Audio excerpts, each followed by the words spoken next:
Still nothing. So, introduction's broken again. I don't know why, but it is. It is. Well, let's just say, welcome to No Pass Sports Talk. This is JD, and I am Steve. And as you'll notice, we are in the same room. Doesn't happen often, but every now and then. We get in the same spot and actually get to interact next to each other. So it always makes it a lot more interesting when we were able to do that. Adds another element to it. It does, because now I can just thump him on the head if I need to, and I can catch an elbow on the chin. You know, brotherly love. That kind of thing. Yeah. So instead of the brotherly shove, we have the brotherly love. Yeah. I guess you can call it that. Yeah. So this week, big week for the Lions. Saturday's going to be massive. It is. Because the Lions have a small chance. Yes. Small chance of getting the number 1 seed. Yes, they do. Right? Yeah. We have to win out. That's the first part. So that means having to beat Dallas this week and the Vikings next week. Yeah. And then we turn around and we have to get San Francisco to lose at least one game. Which is possible. Yes, it is. And then we'll need to figure out the Philadelphia or Dallas. They got to come out and figure something out. One of them has to lose another game because right now we're all tied. But if we beat Dallas, that should take care of Dallas, though. If we beat Dallas, we'll have that tiebreaker. Right. But if Philly wins out, we have to get Philly to lose a game too. I know that's at least part of the formula. So, bottom line is, while it's a slim chance, right now we are in the playoffs. We are having a home playoff game at Ford Field, no matter what happens from here on out. And right now, it looks like from what I'm hearing, the odds are it'll be against the Rams. As the way the standings currently stand, Matthew Stafford and the Rams will have to come back. They'll have to come into Ford Field in order to continue. Getting Matt Stafford on the opposite side. Yeah. Playing against his old team for a chance to move on in the playoffs. And what do we know about quarterbacks coming back to Detroit to play against Detroit? Old Detroit quarterbacks. Well, you'll have to let me know. Detroit doesn't do well against their old quarterbacks. Matthew Stafford, we have always been proponents of Matthew Stafford. Yes. Right? No matter what anybody else has said, the win-loss records never showed it, how good of a quarterback he actually was. And I think you got to see that first year when he went out to play with the Rams, and they went on to the Super Bowl, mm-hmm. right? So they got that chemistry. He does make players around him better. Well, I mean, he helped Kelvin Johnson get the record. Correct. Then Cooper Kupp helped him get the record. Yep. And now he helped Puka Nacua get a record. Yep. I mean, just a scrub of a quarterback isn't going to be able to do that. No, right? Not just some run-of-the-mill guy who comes off the field like, oh, yeah, you're going to be the guy, right? No. He has talent, always has had talent. He's got great arm talent. So that's a scary thought of them coming back into Ford Field, because there'll be a lot of mixed emotions just for Lions fans, but obviously even for Matthew Stafford, if that's the case, Yeah, did you see what his wife put out? I did. Yeah. Right? Both of the Staffords, they were very happy about the Lions getting into the playoffs, right? Yeah. They interviewed Matthew, and he was talking about how he did everything he could, right? He wanted to get the Lions to this position. Yes, he did. Right, and it never came to fruition. He left everything on the field, though. I mean, but he did. The guy was just he played hurt. Yeah. Right. Yeah. I mean, and he talks about a competitor too. Absolutely, great competitor, and so when he left, and I said this last week, I became an instant Rams fan when he went out to the Rams, right? When Kind of like you being a new Dodgers fan because of Ohtani, right? Yeah, and I did too. Like when I went to the Pro Football Hall of Fame, my first and only time so far, it was during the playoffs of that year that Stafford got traded. Oh, yeah. And I actually bought some Rams gear at the Pro Football Hall of Fame to support Rams and Stafford. Yeah. You know, kind of show like my support for the Rams. I wanted them to win the Super Bowl because obviously Detroit wasn't in it. So correct. I was definitely rooting for the Rams. Yeah. So at that point, we at least had a horse in the race. Yeah, exactly. Yeah. Someone actually, cheer for and absolutely, you want to win. So because the same thing like with Calvin Johnson, we all wanted him to win. Oh yeah. Barry Sanders, one of the greatest running backs of all time, right? Yep. And doesn't have the accolades, the postseason accolades to show for it, right? But he was a season away from being the leading rusher in the NFL of all time when he retired. Yeah, right. All he needed one more season, he would have had it. Yeah, one more normal Sanders season. One more Sanders season because it'd been like two more most people. I guess, but when he averaged like 1,600 yards a season or something. Yeah, it was crazy. Incredible. Crazy. Like 4 touchdowns because they never gave it to him inside the 20. But one thing we have to think, one thing we got to kind of get back to though, because we're kind of get off track a bit, is the actual game Saturday. Oh yeah, right? There is this game on Saturday. Right now it's about 7:30 p.m. on Friday night, so we're getting this recorded. We're gonna be watching the game together tomorrow. But yeah, and maybe I don't know. Maybe we can look to do it live. Maybe. I mean, we're going to be here together anyways. We'll see how that goes. I don't want to promise anything. I haven't even talked to Steve about it. I'm just throwing this on him right now. Yeah. But that's a possibility. But anyways, they're playing Dallas. Dallas can be a tough matchup. So ultimately, what are you thinking here for now? Let me be a little more specific.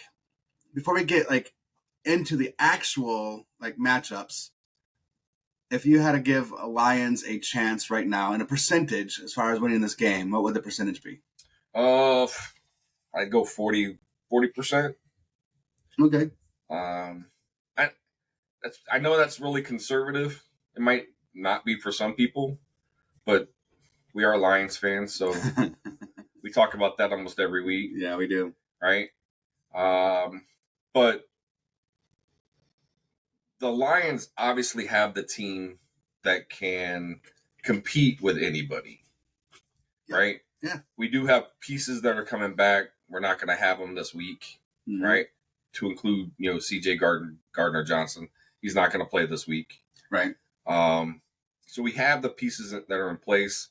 We saw that the defensive coordinator is willing to make some changes to get a better rush. That's going to be important this week. Special teams are going to be important this week. Mm-hmm. No penalties and playing clean is going to be probably the key to the game. Like the number one key to the game is playing a clean game. No pre-snap penalties, right? Mm-hmm. I get holding penalties are going to happen. I get it. Pass interference things are going to happen, but don't shoot yourself in the foot. Specifically when you're 2nd and 4, right? I agree. Or 3rd and 1, and now you're 3rd and 6. So you can't shoot yourself in the foot early. So you got to be able to play a clean game, especially at Dallas. Yeah. Because Dallas, their defense is pretty good. So here's what I'll say about their defense, because to me. The matchup, the way Dallas is going to win on defense is obviously with rushing the passer. That's it. Correct. They're going to have to get to Goff, and if they don't, then I think the Lions are going to put up points because I think I don't know. I don't know how many people out there are going to agree with me, but I think the Lions offense is built to is almost built. They didn't build it to go against Dallas. I don't want to say it that way, but the Lions offense is built in such a way that it kind of targets Dallas's weaknesses. Correct. So, like, for example, all right, I'll call it out. Like, Dallas has a very fast defense. We all know that. They got some fast players on defense. Running outside isn't going to be the best bet. Miami did try running outside a lot. Yep. And Dallas was able to keep them, less than 100 yards rushing. So the way you're going to have to attack Dallas is running between the tackles. Now, luckily, we have two running backs that can do that just fine, and we have a great offensive line that's going to be able to create holes, right? So, and we have our full offensive line coming into this game. Yes. So that's huge. That's huge. That's huge. So being able to run the ball between the tackles is going to be key for the Lions. Because, again, in order for Dallas to win, they got to create a pressure on Goff. But when you are able to run the ball between the tackles, as we all know, that leads to play action, which is going to slow up the defense a little bit, and it might give Goff just enough time. Because I don't want to challenge Dallas on the outside as far as wide receivers versus cornerbacks either. Like, I don't want to do it that way. I think the Lions are going to win more by going over the middle, attacking the safeties. And it just so happens that that's where Goff's at his best, is throwing over the middle. Correct. So between running up the middle and throwing over the middle, like I said, I just think that's why this team is built in such a way that it could give Dallas problems if they don't generate a good pass rush. Yeah. So, right. You got to be able to use the weapons that we have, right? Mm-hmm. So, Jamo, you got to get him in motion. Those quick slants behind the linebacker have worked. They've worked every time they've used it. Yes. He's been open, whether he's caught it, dropped it. Bad pass. Right? Whatever, right? But he's been open, and it's been a play that works. Yes. Right? Laporta is going to be a huge I think he's going to have a huge game, or would need to have a huge game, because he's going to be the guy. He's going to be chipping the end and then getting out either into the flat, or he's going to be, right up the seam, right? But quick, little quick turnaround, 5-10 yards right there, boom, and hitting, right? But any play on offense, if we're generating plays and we're getting 4 or better on any play, whether it's passing or running, one, it's huge for ball control, which the Lions have been really good at this year, right? Mm-hmm. When they've needed a 6-minute drive, they've had a 6-minute drive, killed the clock, scored the last points. Right? So we know they can do that. But yeah, you talked about almost every week for the last 3 weeks about shifts and running different plays out of the same formation so that defenses don't know what to expect. Mm-hmm. So, running multiple pass plays out of a run formation, right? And when you do that, it ties up linebackers. It makes the safeties think, right? And those are your great opportunities to get beat deep. Yeah, right? Good chunk plays. Yeah. So that's going to be a big part of that offense. Defensively for the Lions, like I said, defensive coordinator has been doing a great job of generating a rush because he's been sending somebody extra, whether it's Malafamu, who was defensive player of the week, I think, right? For NFC, yeah. For the NFC.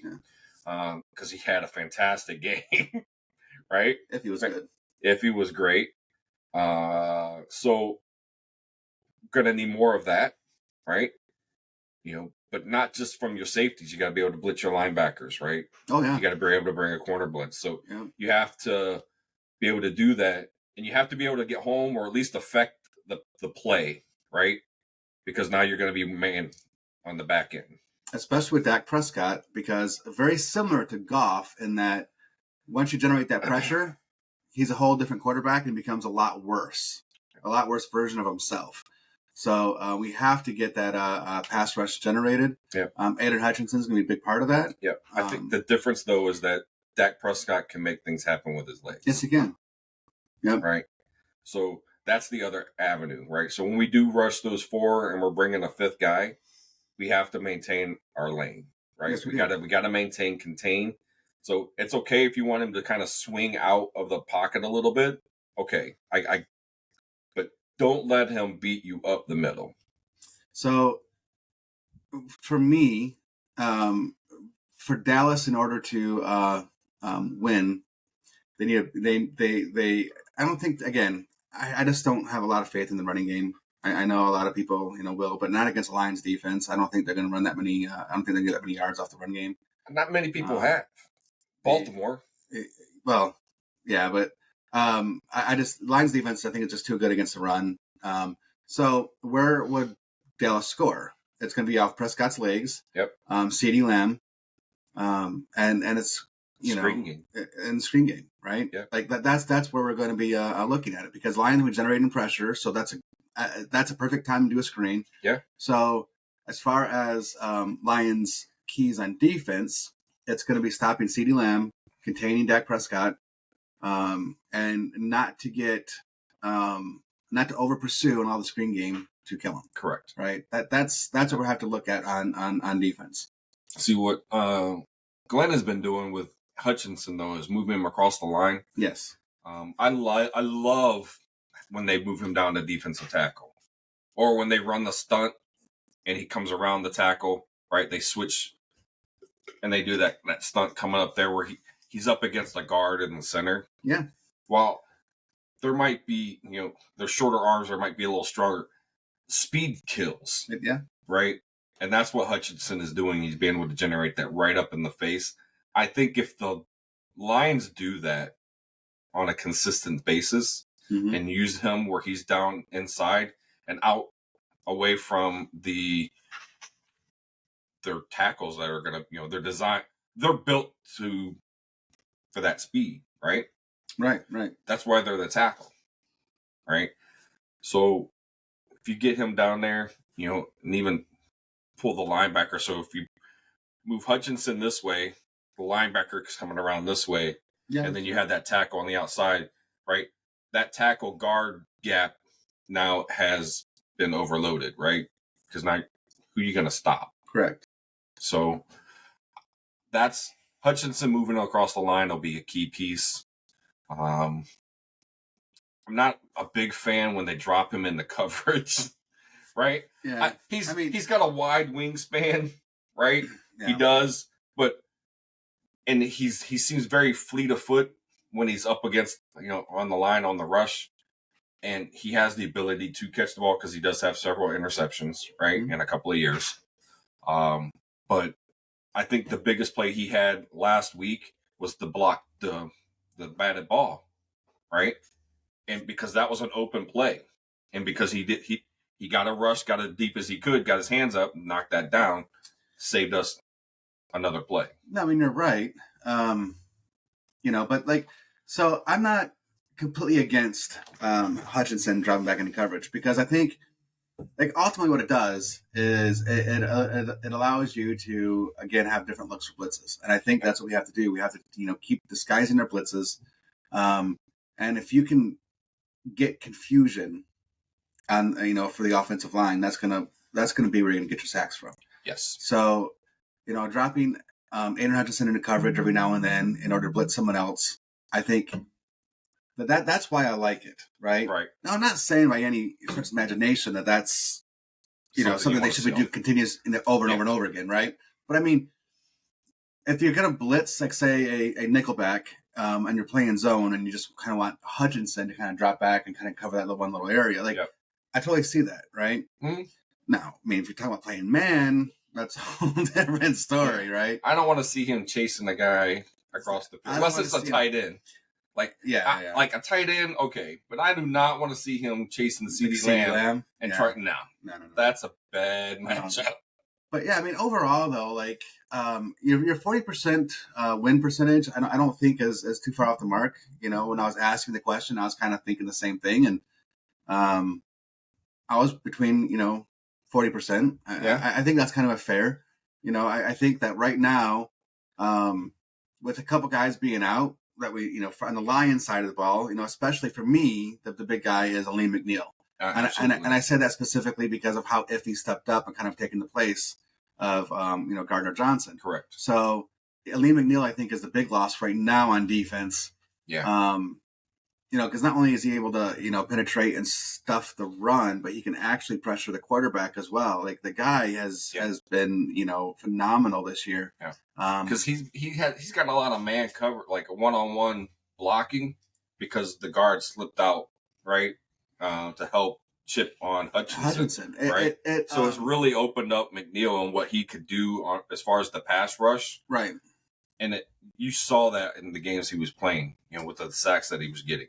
I love Lee McNeil, because I even picked him one time to be my defensive player, and he came through that week too. Yeah, he did. But at any rate, I love Lee McNeil, and I think that's a big loss right now, and I can't wait to get him back. But ultimately, right now, I just think the way the Lions are, they're kind of just slightly behind the Cowboys, and I don't mean that as an insult to the Lions. Yeah. Because Cowboys are a good team, but right. I do think when you're looking at the two teams side by side, you have to kind of have to come away with it like Cowboys are not only maybe slightly more talented, but they're also playing at home. Well, the thing that the Dallas Cowboys have going against them this year, though, is how they are against winning records. Mm-hmm. And I think I saw they were 1-4 against teams with a winning record. So that goes in favor of the Lions, right? So they haven't been able to match energy, I guess, when it comes to those teams that they're evenly matched with. But they haven't lost at home either. Okay.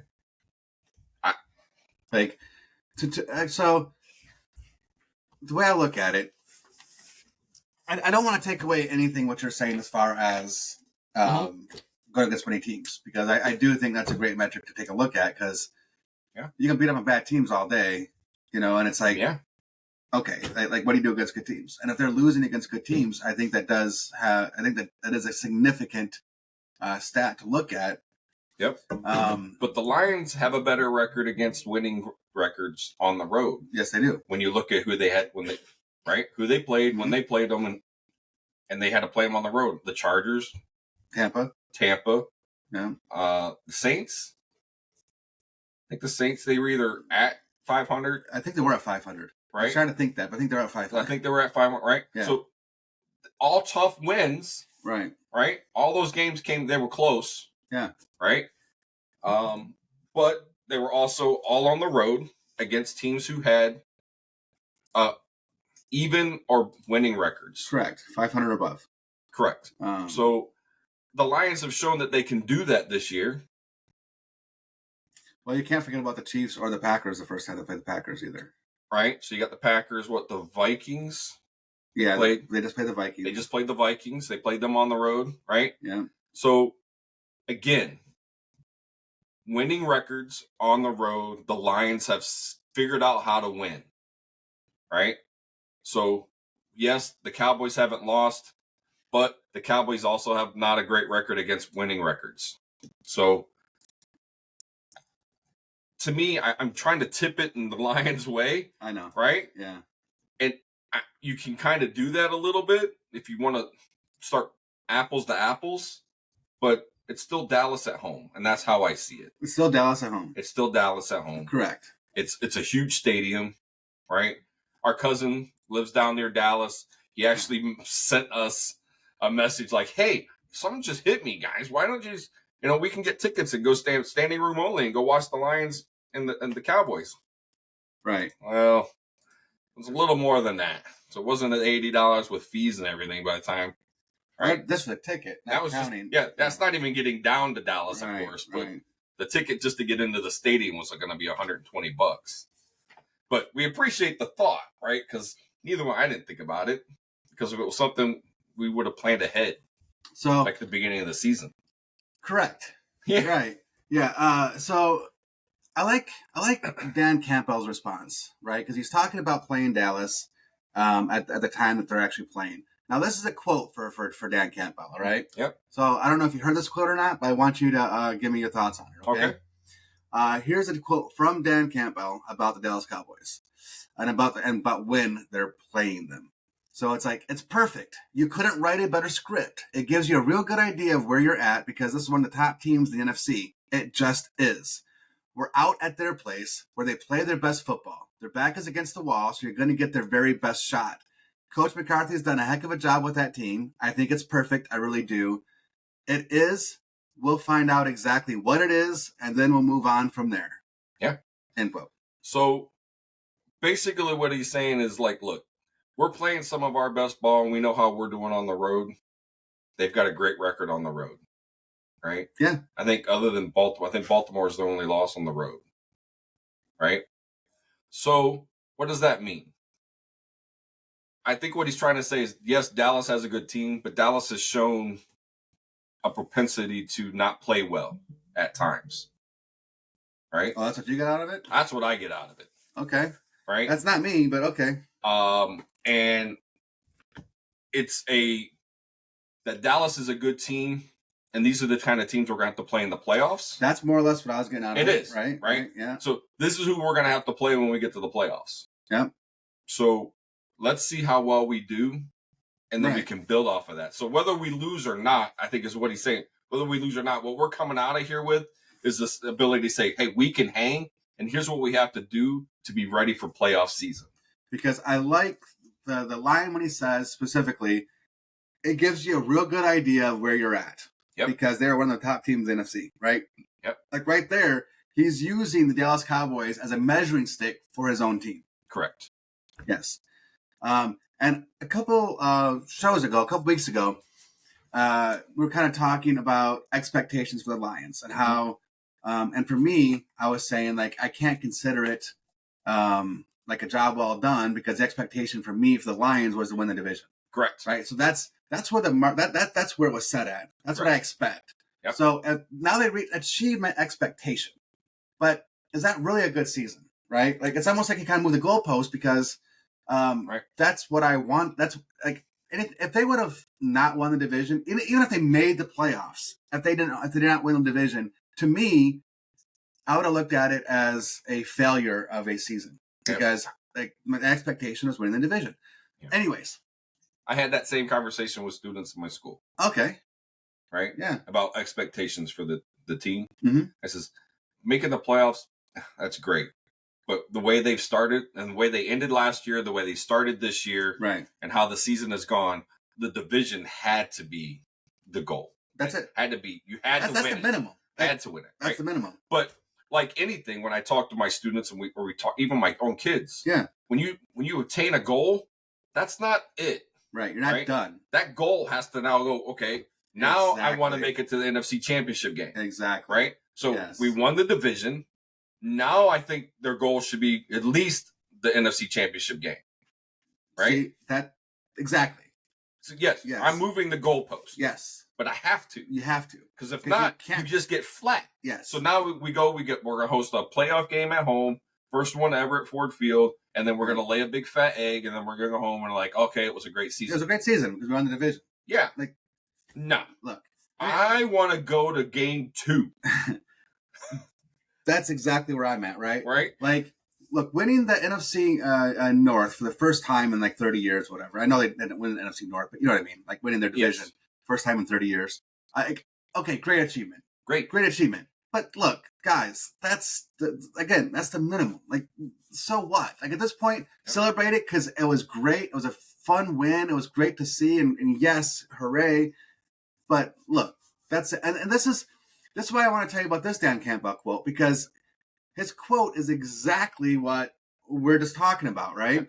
So it's like, and this is the culture that Dan Campbell came in and instilled. Because we talk about culture a lot. Yes. And we have to give Dan Campbell and his coaching staff a ton of credit to change the losing culture in Detroit. Yeah. It was just a given that if the Lions were on your schedule, you got an easy schedule. You got an easy game that day. Yep. I mean, even Gronkowski would laugh at the fact that I'm sure you've probably seen it, right? When he was saying that he actually got traded to the Lions, and he's like, "No, I'm retired." Like he wouldn't go. He wouldn't go to the Lions. Correct. And when he was telling the story, he was laughing about it, laughing at the Lions and just how terrible they were. Correct. And so that's how everybody seen the Lions, right? Dan Campbell comes in here, completely changes that culture. Yep. So now he's like, and I don't know if you guys seen the Dan Campbell's speech in the locker room, right? He was more like after this win when they clinched the division. Yes, he brought all the the old timers up and said this one's for you and all that kind of stuff. But towards the end, he says right along the lines of enjoy it now, right? But basically, enjoy it until tomorrow, basically, right? Because tomorrow, look, we got to start concentrating. We got a big game coming up. That's right. Work starts again. And then, so this quote, that's what I'm trying to get to, and I keep talking, but this quote, I think it's you should want more. I think that's what real competitors. That's how you view things, man. It's on the next thing, and how can we make it even better than it is? What's the next task? What's the next obstacle to overcome? Yep. I think that's the mindset of our team. I think we've done a good job. The players have done a good job. The practices we've been good, right? So he's already trying to prevent the players from just, being like, okay, job all done. Sitting back on their laurels and saying, hey, look what we did, and be done. He's already trying to, put his foot in their butts and basically say, we're not done yet. Yeah. This is just the beginning. Yeah. So the other thing I think that first quote that you said talks about is something else that I talk about with young people, right? Is when you're changing a culture, the Lions had a losing culture. The Lions looked at losses and they were just losses, good, bad, or whatever, right? They didn't learn from their losses, right? I agree. Yeah. So I tell my kids to, look, yes, you lost, but it's a learning experience. What did you get out of it? What did you do wrong that you could do better? Mm-hmm. That is what this coaching staff has done in Detroit to change that culture. Because that's what they have to, that's what they weren't doing, right? Oh, God, I can't believe we don't. The Pistons, 27 losses in a row, went to overtime with the Celtics, and they still lost, right? Yeah. Okay. So Detroit knows what a losing culture is, right? So the Lions, this Dan Campbell, if he's not a Coach of the Year candidate, he should be. At this point, I'll say not even a candidate. He should be. He should be Coach of the Year, yes, right? Yes. You took a team in 3 years, right? Yeah. So in the last 18 months, he is 19-6. Yes. 19-6. And let's be real about it. How many people are making fun of him because of his press conference about biting the kneecaps, right? Yeah. And everything he has said in that opening statement, his introduction, has come to fruition. He built that team on that mentality. Yes. And it goes to show, again, about the plan. We talk about a plan a lot with the Tigers and the Lions and stuff like that. Like the coach, the GM, the whole coaching staff's on the same page. They have a plan. They know not only like they know what kind of player they want. And it doesn't matter what position that you play, you have to be a certain type of player. Correct. That's why they didn't even entertain bringing Sue in, because he's not that type of player that they want. No. Sue's very talented, and he still has some stuff left in the tank for a playoff run. But they're like, look, we have standards. Yep. We have players that we have expectations from our players. Sue's not going to meet these expectations. We're not even going to entertain the thought of him coming to the Lions, right? So, and this is how Dan Campbell was able to help change around the culture, because even though there was a press conference, he was even talking about like how even himself and his coaches learned stuff from the beginning of the year, right? And you can't have a large ego to think that you already know everything and you don't have nothing more to learn, right? Like he admitted himself, he's done mistakes, he's learned from them. Yep. Just like his players. Yep. His players made mistakes to learn. Anyways. And that's what most of the time at his post-game conferences, when he's done that and it's come up, he owns it, right? Yes. He's like, that was my choice. I went for that on fourth down and I shouldn't have done that, right? I know that shouldn't have done that, right? But he's owned it. Yeah. Right? It wasn't, hey, the team didn't execute it the way it was drawn up. No, never. Not once did he ever said that. No, he'll he take owned the call. Yes. Right? He said they wouldn't have had to not execute that call if I didn't make the right? Yeah. So he owns it. I can appreciate that. But Look, I love Dan Campbell, man. He's a guy I could play. I'd play for him. I'd give him everything I had. You know, when his press conference first, and we're talking about his press conference going way back there, but like when I first heard it, I'm sort of thinking to myself like this, and then we saw him on HBO's Hard Knocks. Yep. And I think it was on Hard Knocks where it actually sealed in, where I actually got the opinion where it's like just what you were saying. Like Dan Campbell's the type of guy where he's such a motivator that you would try to run through a wall for him. Yep. You know, and that shows every game for how hard these guys play. They're down by 20 points, don't matter. They are not letting up. They're going to fight and claw back. They think they're in that game. Yes, they do. Right? Yeah. And that's the culture shift. That's the culture shift. Right? Because in the past, let's put in the backups. We don't the expensive guys that get hurt. They're just lay down, right? Yeah. The stars will just lay down. They don't care. Yep.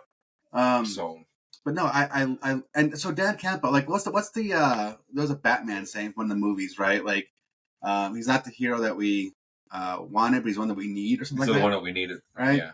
So like, like he's definitely the coach that we needed at this time. Correct. He was able to come in here, motivate, change the culture, and this is where we're at. This is a result of him and his coaching staff.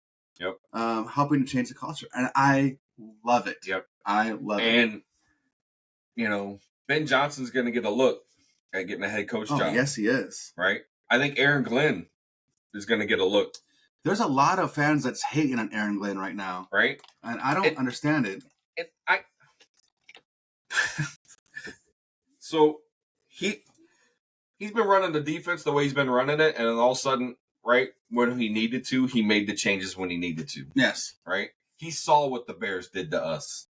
Right? He took that loss and said, okay, I know I can't do that. Here's the guys I have to play next. And he changed his game.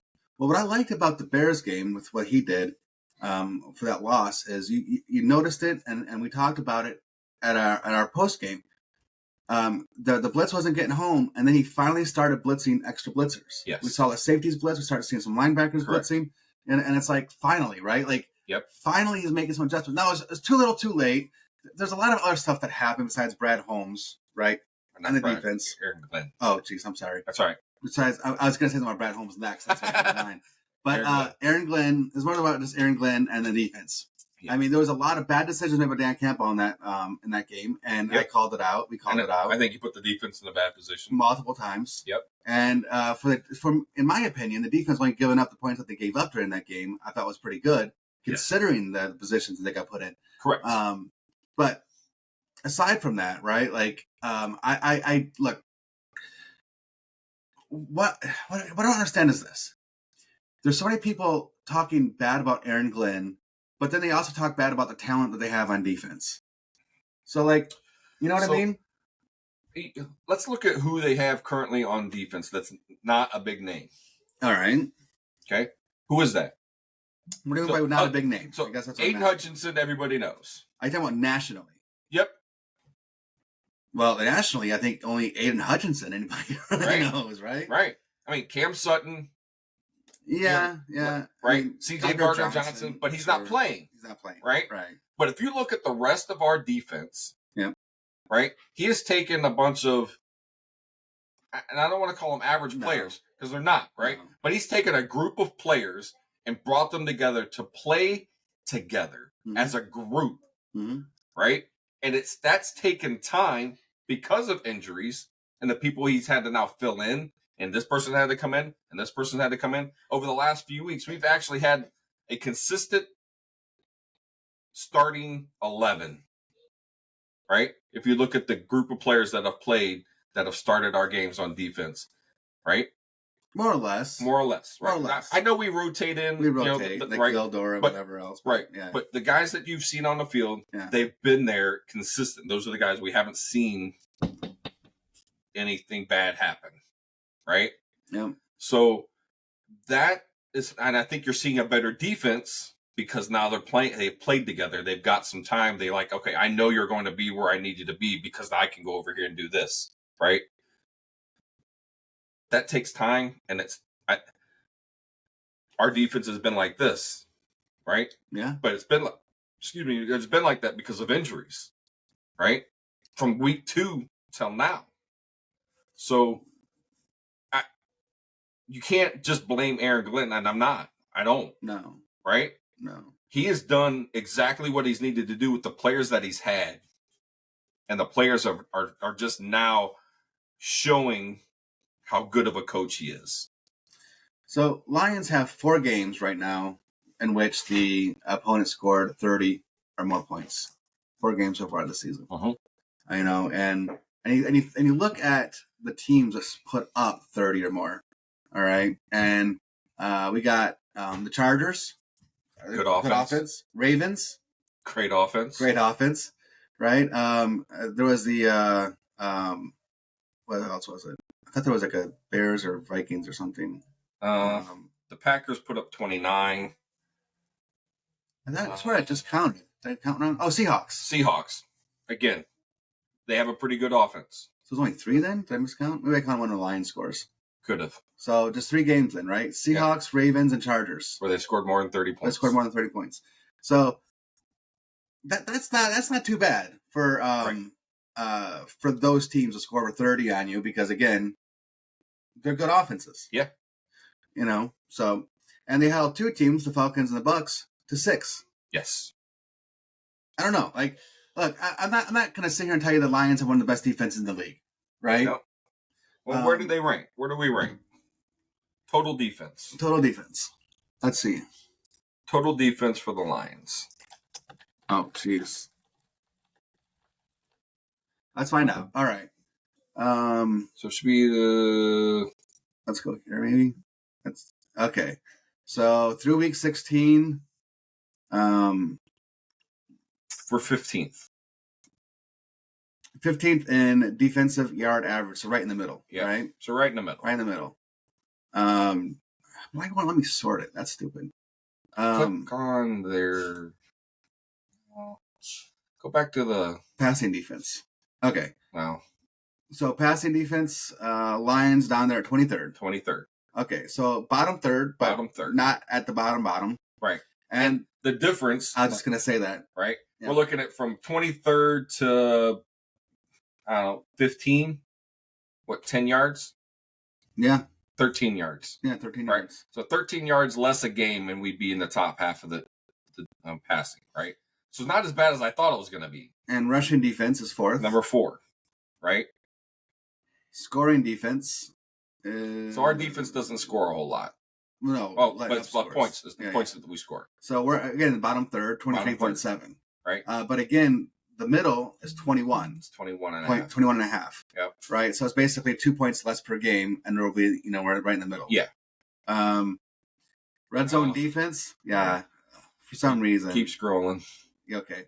So there's a big opportunity, right? Let's be real about it. Red zone defense, big opportunity for the Lions. Yes. Third down defense, number 13. 37.7%. But again, if you look at number 9, it's still 37.3%, only a 0.4 difference. Exactly. Right. So, like, bottom line, like that's a good defensive numbers, right? Overall, when you're talking about across the grand scheme of things, right? Because you're looking at overall defenses, right? The Lions are number 1 in hurries in the entire league.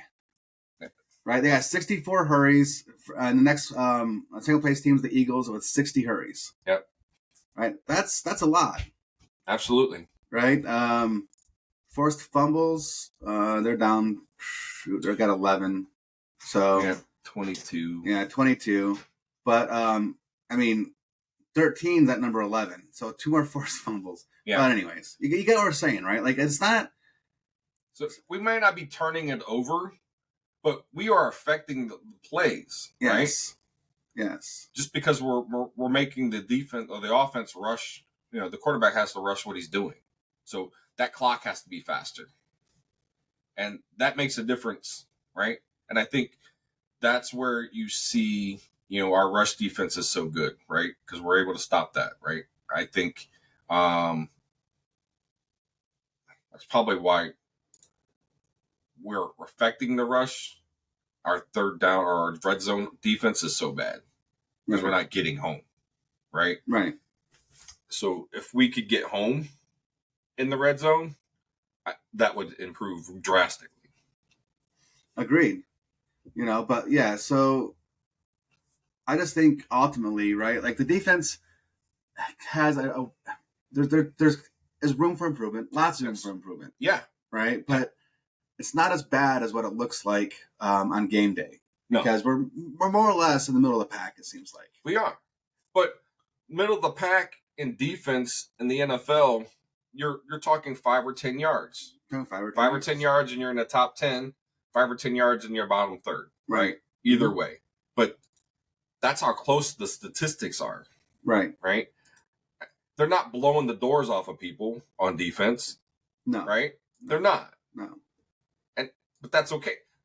They're effective when we need them, and they just seem to be getting things done. So I'm okay with that. Oh, me too. Right. But man, the Cleveland defense just looks incredible, right? Yeah, they won last night, and I don't know. Joe Flacco is having a freaking rejuvenated moment. Renaissance, right? Yeah, right? Holy cow.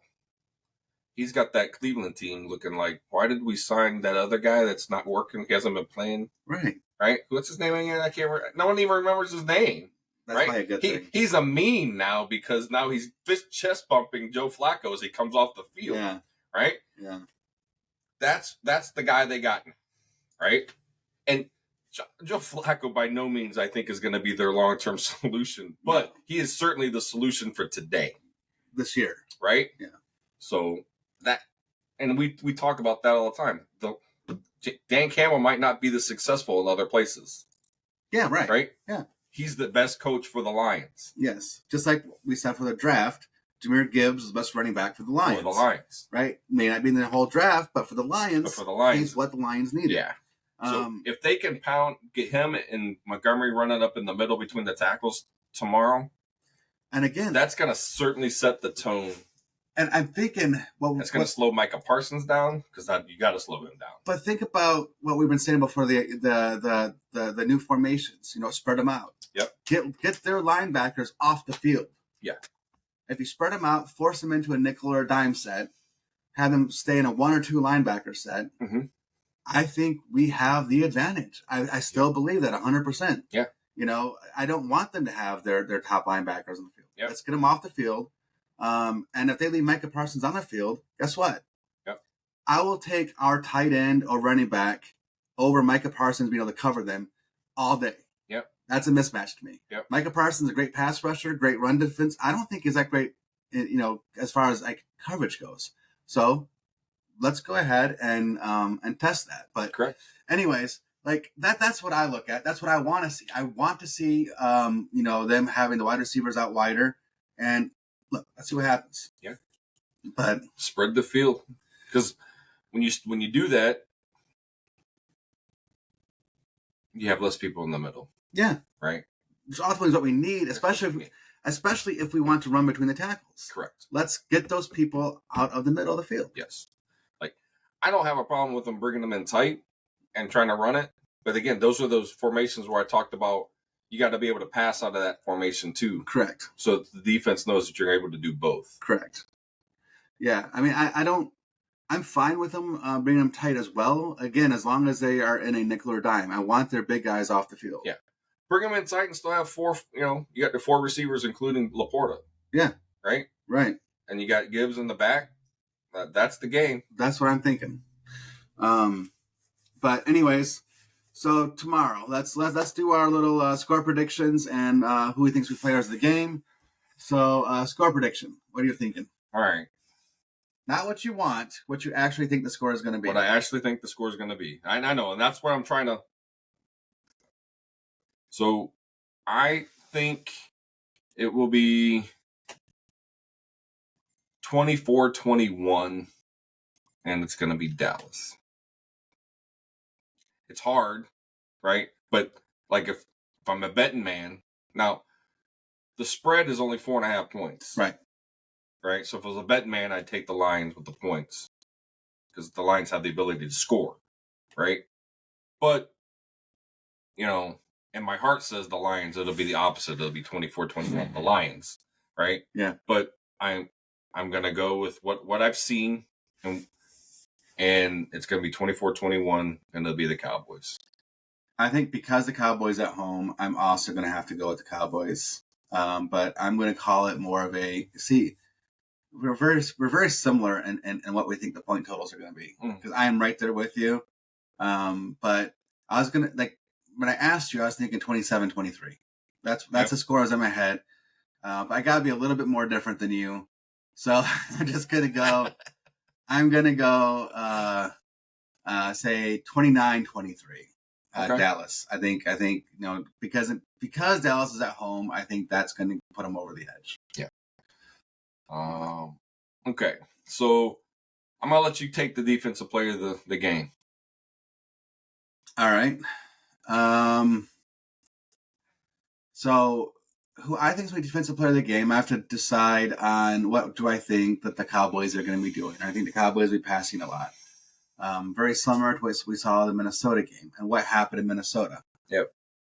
If he had one heck of a game, and our safeties in general had a really good game. Branch, So I'm gonna go ahead and as much as I want to take Iffy, I don't know if he's gonna have two awesome games like he did, back to back. But I'm gonna say this time Branch is gonna step up. Okay. So I'll go with Branch. All right. I'm gonna take Anzalone. Okay. I think we're gonna have to be careful of the screen game. Yes. And the tight end play for the Cowboys. They like to use both of those. Yes, they do. And Anzalone's been pretty good when it comes to that. And in turn, that means Jack Campbell, is going to have to fill in, that where he's going to be going in motion or, going out in pass protection. But I think Anzalone is going to have a game. All right. I see that. Anzalone is a little underrated right now. Yep. He has, I think, quite a few pass deflections. Yep. And now, he's had a couple of bad plays he's made. Sure. Right? Sure. And I get the energy, and I can actually appreciate the energy. Yeah. Right? But, there are times, they hurt our team. Yes, it does. Right? At times. And at times, they have hurt us. So, I think overall, his play has been phenomenal and has been very steady all season. I agree. And I think he needs a little love. He's a big part of why we are where we are. Yep. As far as the record goes. Exactly. So I'm going to go with Anzalone. I'm going to get the wig. I'm going to come out. I'm going to be Anzalone. All right. I'm going to be the guy. Let's see. I'm going to be Thor. Okay. Offense. I'm going to go with Jamo. Oh. I'm taking Jamo. Dang. Yep. All right. I just think the short passing that they've got him involved in the last couple of weeks, his targets have gone way up. His catches have gone up. I think he's going to have a 7-catch game. Okay. And, he's going to be in the 75-yard mark because they're going to be short. I think he's going to break one long. He'll have a 20-yarder, but it'll be a catch and run. Okay. I like that. I do like that pick. I'd love to see it. For those out there, we don't pick quarterbacks. It's too easy. So, look, I think Amon-Ra St. Brown is going to have another big game. But let me rephrase that. I think Amon-Ra St. Brown is going to be key, but I think that Dallas will know that, and Dallas will be keen on Amon-Ra St. Brown. Yeah. They're going to try to take him away and force other wide receivers and targets to step up. So even though he's going to be key, it's going to be key as far as to take other defensive players away from others to leave others, favorable matchups. Correct. So, but look, I'm going to ride my boy. All right. You're going with Gibbs. I'm going with Gibbs. I don't know why you wouldn't. I think he's got 1,000 yards now. Total yards? Is he 1,000 total yards yet? I don't think he's there yet. No? Is he? I know he's close. I think it's close. I know he's close. He's got like 800. It's over 800. So, look, Jahmyr Gibbs is Yeah, he's 872. 872. So now that's just rushing though. Oh yeah. Oh, you mean overall? Yeah, scrimmage yards. Oh yeah, you're right. Yards. I think scrimmage yards. He's over 1,000. Oh, my bad. My bad. I misunderstood what you meant. Yep. But look, Jahmyr Gibbs to me, I took a lot of heat, right? And he is dynamic. And the guy, when Lions called his name, I cheered about as much as Brad Holmes and Dan Campbell, right? Yeah, because they were pumped. Yeah, they were, and I was happy. And when we did our draft pre-show, right then I was like, Jahmyr Gibbs is the running back for the Lions. Yep. Now, I didn't think they'd take him where they did. I thought he'd be more available later on in the draft. I thought they were going to trade back and get him in like 28 to 32. I was thinking maybe the higher teens, the 20. Okay. But that wouldn't have surprised me. Yeah. Right. But look, I love Jahmyr Gibbs. Him and Amon-Ra St. Brown are two of my favorites. I think that they're just incredible athletes and incredible people. Yep. But I do love Jahmyr Gibbs. He's one of my favorites on the team, and he's kind of my ride or die right now. Yeah, well, you keep riding him because, every week he's cracking 100 scrimmage yards. So, why not? But yeah, I love Jahmyr Gibbs.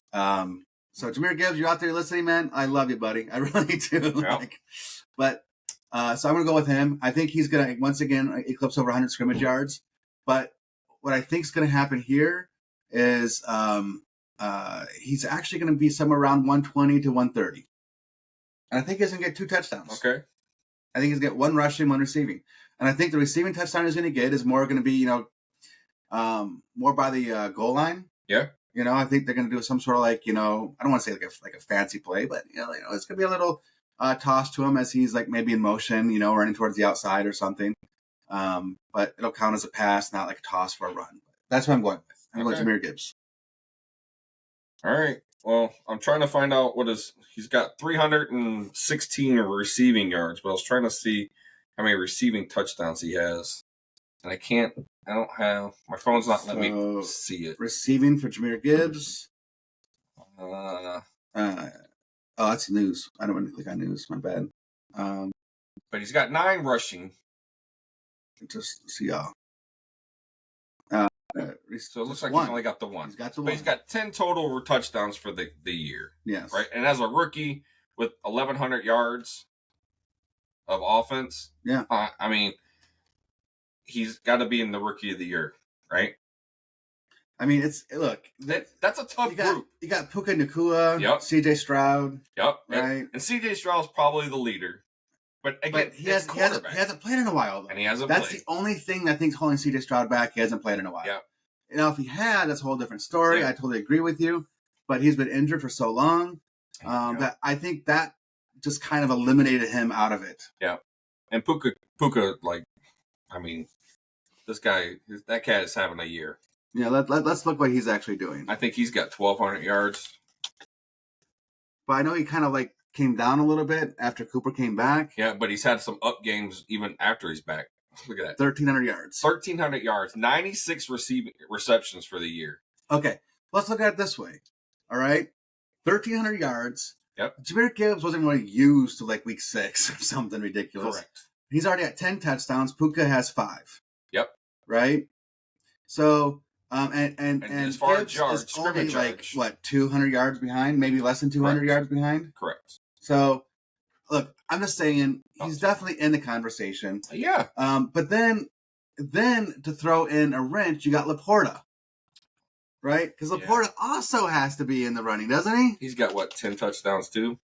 Yeah, he's got 10 touchdowns too. So we have 2 candidates for Rookie of the Year. Oh, 9. He's at 9. He's My at bad. 9. I thought he was at 10. Yeah. But he's got 776 yards. He's got the 3rd most receiving yards as a rookie tight end. Yes. He's the guy is climbing the record books. Yes. Yes. And at this point, the Lions are looking like they're going to have 2,000-yard rushers. Yes. And it's possible...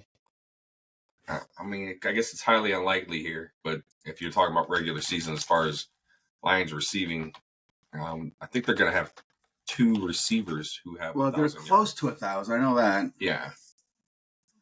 Because we know got Amon-Ra St. Brown for receiving. There's rushing, receiving yards. Yeah, Laporta's number 2. Laporta's number 2. Yeah, that's not going to happen. That's not going to happen. He's not going to get 300 yards in the next. Well, 224. That's is it possible? Yeah, because he's had a couple of 100-yard games. It's just not likely. Just not. I don't know that it's going to happen. It could. He could be the guy that they're going to throw to. Yeah. Because it's going to be Jamo and him. Those are the guys, right? As far as our talent, right? Reynolds has been a great possession receiver, right? Everybody's kind of come in and done their part, but yeah, if he gets 120 yards the next every game for the next 2 games, then we're gonna have 2,000-yard rushers and 2,000-yard receivers, right, on the same team now. It's never been done. That'd be insane. Yeah, wouldn't it? But yeah, it's probably not gonna happen. But that'd be insane. But anyways, so there we go. Right, that's what we're kind of talking about. We believe the Lions have a good chance of beating Dallas, because 40% still a pretty good chance. Yes, it is. Especially when you're on the road. Right? Yeah, and Dallas is undefeated at home. So, but yeah, they have a good chance to win. They just have to execute, play a clean game, as my brother was saying. Don't make stupid mistakes, and don't turn the ball over. Yep. So my final word for this. Malcolm, my buddy Malcolm, he's a big Dallas Cowboys fan. We're in the Navy together. He's in our fantasy football league. Yeah. Malcolm, I'm coming for your kneecap. My final thing here is what I got to say is I beat my brother in the playoff for fantasy football. 13-2. I was 13-2. But I beat him. That's all that matters, right? Regular season record don't matter. Beat him in the playoffs. So now I'm going into the championship game, and he's not. So, and he's got a little heartburn over it. But as far as the Lions go, for real, look, we're I don't have. I mean, there's people I know that are Dallas Cowboys fans, but look, I hate the Cowboys. I can't stand it. At last, the playoff game that they did when they picked up the flag for the pass interference. Yep. Look, I'll never forget that. That was like a bunch of crap. And then you had the one wide receiver running on the field, helmet off. That should have been a penalty. A bunch of stuff happened, and it just didn't. And I just kind of want to see a little bit of revenge, right? I know this isn't a playoff game. It's going to have an atmosphere like a playoff game. Yep.